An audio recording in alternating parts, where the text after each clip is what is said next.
Chapter 18. And David numbered the people that were with him, and set captains of thousands and captains of hundreds over them. And David sent forth a third part of the people under the hand of Joab, and a third part under the hand of Abishai the son of Zeruiah, Joab's brother, and a third part under the hand of Ittai the Gittite. And the king said unto the people, I will surely go forth with you myself also. But the people answered, Thou shalt not go forth, for if we flee away, they will not care for us, neither if half of us die, will they care for us, but now thou art worth 10,000 of us, therefore now it is better that thou succor us out of the city. And the king said unto them, What seemeth you best I will do.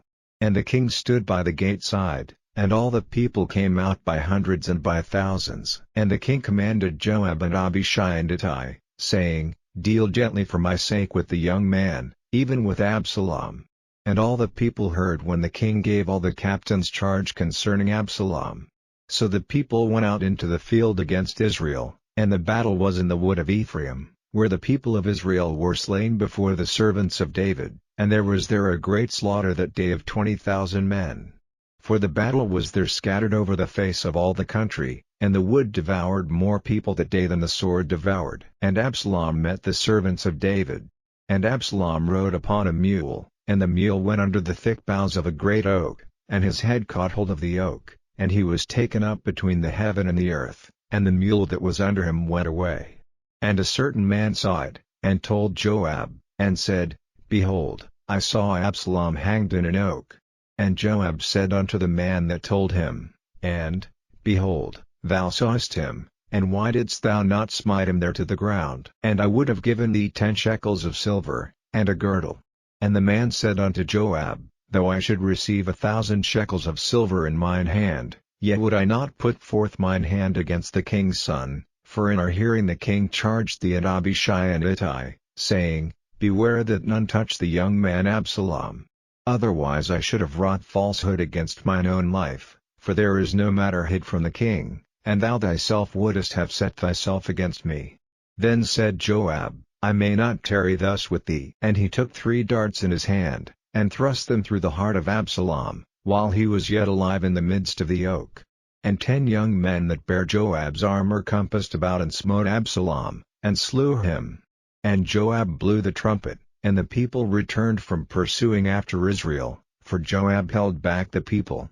And they took Absalom, and cast him into a great pit in the wood, and laid a very great heap of stones upon him. And all Israel fled every one to his tent. Now Absalom in his lifetime had taken and reared up for himself a pillar, which is in the king's dale, for he said, I have no son to keep my name in remembrance, and he called the pillar after his own name, and it is called unto this day, Absalom's place.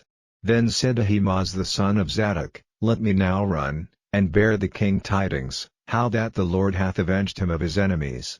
And Joab said unto him, Thou shalt not bear tidings this day, but thou shalt bear tidings another day, but this day thou shalt bear no tidings, because the king's son is dead. Then said Joab to Cushi, Go tell the king what thou hast seen. And Cushi bowed himself unto Joab, and ran. Then said Ahimaaz the son of Zadok yet again to Joab, But howsoever, let me, I pray thee, also run after Cushi. And Joab said, Wherefore wilt thou run, my son, seeing that thou hast no tidings ready? But howsoever, said he, let me run.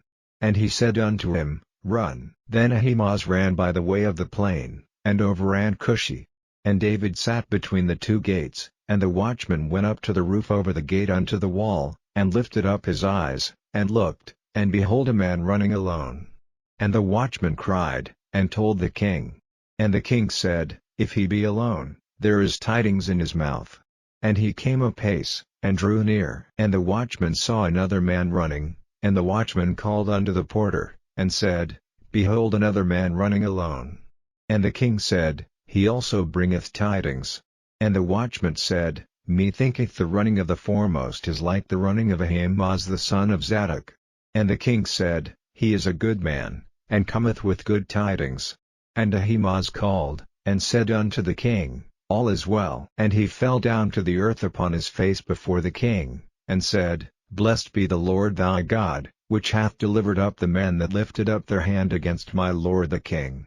And the king said, Is the young man Absalom safe? And Ahimaaz answered, When Joab sent the king's servant, and me thy servant, I saw a great tumult, but I knew not what it was. And the king said unto him, Turn aside, and stand here. And he turned aside, and stood still. And, behold, Cushi came, and Cushi said, Tidings, my lord the king, for the Lord hath avenged thee this day of all them that rose up against thee.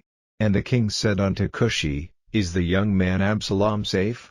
And Cushi answered, The enemies of my lord the king, and all that rise against thee to do thee hurt, be as that young man is. And the king was much moved, and went up to the chamber over the gate, and wept, and as he went, thus he said, O my son Absalom, my son Absalom.